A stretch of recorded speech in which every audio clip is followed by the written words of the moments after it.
The case study of Bob and Jane YouTube. When can they retire? That's what we're going to talk about here. This is going to be a sample case that we'll use to kind of help you figure out your own situation and maybe some of the issues that you've been having up to this point about comprehensive financial planning and how maybe it's telling you a little bit differently about your own ability to retire. So let's dive right into this. We're going to use Bob and Jane YouTube. That's my go-to sample for folks. And let's just start with them and their profile. And so they came to me. They said, man, we saw your YouTube videos. It looks good. We just don't think we can retire. Our current financial advisor says no. You know, all the models we run say no. And so maybe you can help us because we really want to retire because our crappy old jobs are killing us. All right, so in this case, we have Bob's 53, Bob's 55, and Jane's 53, okay? They have a net worth of $486,000, of which Bob's 401k is in the Vanguard Total Stock Index. He got 235 in there, and Jane's got a 401k of 250,000 in the Vanguard Ginnie Mae. So basically 50-50 stock to bond mix because they're thinking, we're whatever. That's what the models tell them they should be, 50-50, because you take 100, subtract your age, and that's how much you should have in bonds. That's where they're going off, which is, okay, we're not here to judge on that, but that's where they are today. All right, so they also have a house that's paid for. All right, so they got a house at $400,000, completely paid for. Property tax at $3,000 a year, annual property insurance at $1,200 a year, and they live in Georgia. So right now, Tennessee. So there's no state income tax. Right now, we're just saying no state income tax for simplicity. All right, so that's where we're sitting on so far. All right, so now let's go to their expenses. Because they have no debt, they just spend $5,000 a month. That's it. All right. Now they don't have any investment management fees. They don't have any outside IRA accounts. So the taxes and fees on their portfolio are nil. Again, it's $5,000 a month is their monthly expense. All right. So now we go to savings. This is what they put in too, by the way. I didn't put it in. They put it in. Now we're going to savings. All right. So they're both putting $10,000 a year into 401ks. All right. So they have. That's what they're trying to do. They're really trying to ramp up their 401k money to make sure they can not ever have to stay working until they're 70 years old. Bob's put $10,000 a year in. His primary match is 8%. So he puts $10,000 a year in. They match 8% of his salary. And Jane's this exact same thing. She's putting $10,000 a year in. And their primary match is 8%. All right. So the first question that you'd want to know is, well, that's great, but what's their salary? All right. So their salary, Jane's salary is $20,000. All right, for his last year, $20,000. All right, so she's making half of that is going to the 401k, and 8% of hers was $1,600 the company's matching. Now, don't get too caught up on these salaries because there's going to come an issue here to share with you just a second. Don't get too caught up. All right, Bob's salary is $80,000 a year. All right, and don't get too caught up on that either. I'm just telling you right now. He's making $8,000 a year, and again, he's putting $10,000 a year into his 401k with an 8% company match as well. So they're putting in $16,000, and he's putting in $10,000. So $26,000 going into his. Jane's got what 11,600. Their estimated Social Security, we're going to use a simple estimate, and they're going to take it at the full retirement age. And a simple estimate, again, bear with me. This is what Bob and Jane put in there. Bear with me. There's a method to my madness, my friends, so stick with me.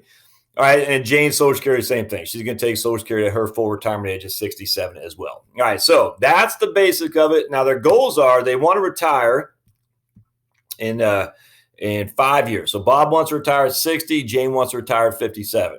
The retirement expenses are $5,000 a month. Okay, that's what they think. And now they told me, they said, Josh, we're just going to include everything on everything. So we're not going to have any long-term health care costs that could affect it. We're not going to consider that right now.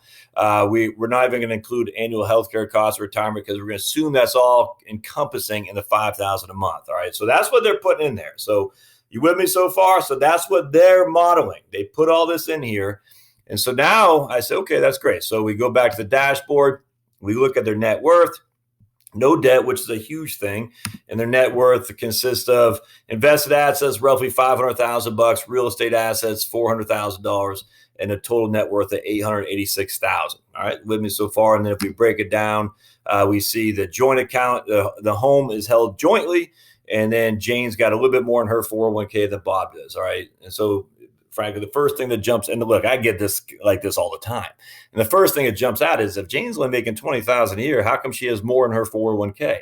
Interesting. Because Bob's making 4 times a year than Jane. How come Bob has less? Interesting, huh? All right. So now, just based on this alone, we're going to hit the retirement. And this is where we start running cash flow scenarios. And whoa, look at that. Only a 3% probability of success. That's not good, man. So a 3% probability of success where they retire in 5 years and they're going to take $5,000 a year off their retirement accounts. Oh my goodness. Whoa, you guys can't retire because we're only getting a 3% probability of success. And if we go to the confidence, all right, so this is running all these Monte Carlo scenarios, hundreds and hundreds and hundreds. The mean is the dark blue in the middle, and their mean runs out of money at, that's age 73. So at age 73, 50% of the time they had less than $6,800. 50% of the time they had more than $6,800, but between the 25 and 75%, the most they have is $225. So under this current scenario, we're like, yikes, you should not retire. This is bad. And then we come up here, and at age 77, the mean is they have no money. And with the max of the 75th% confidence level, anything from 0 to 75% confidence, they have less than $40,000. Let's just put it that way. All right, so essentially, in the 95% confidence is they have about $556,000. So essentially, they run out of money. No one's going to sit there and say, man, you should retire under the synopsis that you shared with me. So you're going to have to keep working. No one should say that. All right, so everyone's going to say you should not retire at that age because you're going to run out of money. All right, are we with me so far? So the confidence level is very, very low about their ability to retire. And so then I say, what if we just change a couple things? What if we make Bob's retirement age 62 and Jane's retirement age of 59? Let's just do that. We hit refresh just to see what that looks like. And we go to probability, and the probability goes up a little bit, but not much. So Bob and Jane are just miserable. They're like, man, look at that. Only a 16% probability, even if I stay at work in another couple of years. And then we hit a probability. Let's just say Bob doesn't retire till his full retirement age, and Jane doesn't retire till she's 64 because she's 3 years behind Bob. Yeah. All right. So let's say they work another 12 years on top of what they're doing now, and it jumps up to 87%. But Bob's like, Bob's miserable. He's like, I don't know if I can do that. I don't know if I can stay working that long. That makes him very sad. All right. Because that's an extra 7 years of working a crappy old job. So I said, well, and then we go back here to 57 and we revisit a couple of things. All right. There's a lot going on here, my friends. This isn't good. So the first thing we want to do, the very first thing is we got to figure out our cash flow. All right. So now what we're going to do is we're going to go to retirement cash flows because remember, they said $5,000 a month is all encompassing for what their income needs are. All right. So they need $5,000 a month, all encompassing. So we go down here to expenses. Why do we got more than $5,000 a month? Because $5,000 a month is what they need today, and essentially a little bit more inflation with a 3% inflation is what they need when they retire in 4 years. But yet that doesn't look like $5,000 a month. That looks like more. So why? So let's see where the expenses are coming from. Oh, they included housing in terms of let me show you. They included in their profile their monthly or their annual property tax and homeowners insurance of $4,200 a year, property tax and homeowners insurance. So that means we can go back and reduce our expenses by $4,200 a year. So let me bust out my trusty calculator, which means we take 60,000 minus 4,200 and we divide that by 12. So our monthly expenses goes from 5,000 to 4,650. That's our pre-retirement expenses. So first and foremost, 4,650, Krakow, save that. And then under goals, we're going to do the same thing, 4,650. We want to keep the separate line item as well for property taxes and homeowners expense, and homeowners insurance, because it's easier to look at because those expenses never go away. All right, so that's the first step we do here. All right, now, what else do we have going on here? Because that just seems like, okay. And so let's take a look at retirement. And what we're going to do is we're going to see what other expenses, and that increased our plan by 200%, went from 3 to 9%. Interesting, isn't it? All right, so let's go to cash flows. And let's see what else we have here. So cash flows, okay, that's 5,000. We're inflated by 3% a year. That's good. Pretty good taxes while we're working. Not so big when we retire. Then we see total inflows. That's going to be from required from Social Security. So Social Security starts kick. That's interesting. 3,000 a month from Social Security. That's for Bob. And then Jane's kicks in at 67 for her. And that's going to add another 20,000. So basically, Bob's is going to be 3,000 a month, and Jane's will be 20,000 a year divided by 12. So Jane's is only 1,666. Let's see how we get these numbers here. So we're going to look at the profile. And again, this is what Bob and Jane put in. We're going to look at income, and we're going to look at estimated Social Security. Oh, using simple estimates, this program will use the current salary and salary increase to estimate the future Social Security benefits. You can attain an estimated benefit at full retirement age from going to socialsecurity.com. So we're estimating based on their current salaries. And Jane's is 20,000. Remember that? Bob's is how much? Well, Bob's is 80,000. I wonder if that's legit. Jane's is 20, Bob's is 80.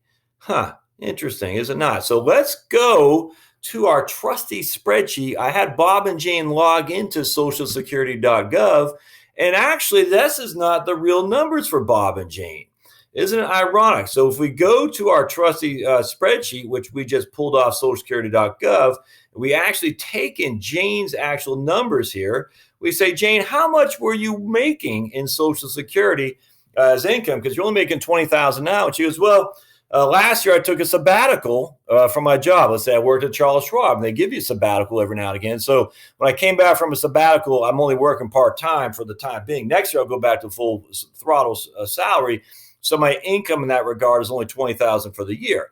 Oh, so let's take a look at your previous earnings. So you've been averaging about 40 or 50,000 a year in previous earnings, have you? Yeah, that's right, Josh. Oh, well, that changes everything, because if we look at our calculator, this takes in consideration all of our income going back to every single year you worked, and we inflate it with a socialsecurity.gov inflator. So in the year 1983, you made $15,000 when you graduated college. That has a 3.19 times inflator, which means your $15,000 gives you the equivalent of $47,000 a year. And then I see that you made $1,000 each and every year more. So every year you got $1,000 raise. Until this last year when you weren't making much money. So let's just put this in here for 20,000 a year. All right. So what does that do to our numbers? Oh, it doesn't do anything in terms of our numbers. The 20,000 a year is what we have you making. And even with that, unfortunately, because you put the simple estimate in the Social Security calendar, it calculates your AIME, your average index monthly earnings, wrong. Your actual AIME is 1820. And this is why it's so important to go on to socialsecurity.com and get your actual earnings estimates and your previous earnings estimates, because if you're just using your number that for you have today, it's incorrect. And so now what we got to do, go back, is we got to say Jane's actual Social Security numbers at her PIA is 1820, not 1666. That might not seem like much, but trust me, my friends, it is. So we're going to go back in here, and we're not going to use simple estimate. We're going to use on a full retirement age at 1820. All right. And let's see what this looks like now. That's all we've done. Now we're going to go back and do the same for Bob. Now, Bob's got him at 80, is taking at 80,000 a year. Turns out Bob didn't really make $80,000 a year for most of his career. He actually made about 60,000 a year, roughly. So in Bob's case, in 1983, when Jane was making 15,000, Bob was actually making 25,000. And just like Jane, though, he did get a $1,000 a year increase in his salary. And what we'll see here is that in Bob's last year, $80,000. So his, I'll show you what I'm talking about here, 5496. Let's go here. And we're going to say 5496. We're going to type this in here, 5496. So his Social Security amount is 2261. All right, 2261 is what his amount is. And that is different than what we're showing on on what we're showing for him in terms of his Social Security, because they're using a simple estimate based on when he was making 80,000, but he wasn't really making 80,000. He's making 60,000 a year on average. He just got a promotion for this last year, and he's like, look, I'm not going to stay there long enough to really make that promotion kick in for over more than just a couple of years. So what we're going to do is we're going to base on full retirement benefit based on what his Social Security was saying. And it was, what did I say, 2261? Is that what we said? Over here, 2261. So we're going to use 2261 based on his full retirement age. All right. So let's see what that does for us in terms of retirement goals. So we changed Bob and Jane's Social Security around to be more reflective of their true amounts, and that changes to 23%. So let's pause right here, because there's other little strategies we can do to make this really work for them so they don't get depressed thinking they got to work until they're 70. We'll take a break right now. We'll come back, so stay tuned. And don't forget to log in or to subscribe to the Heritage Wealth Planning YouTube channel. Thanks, guys.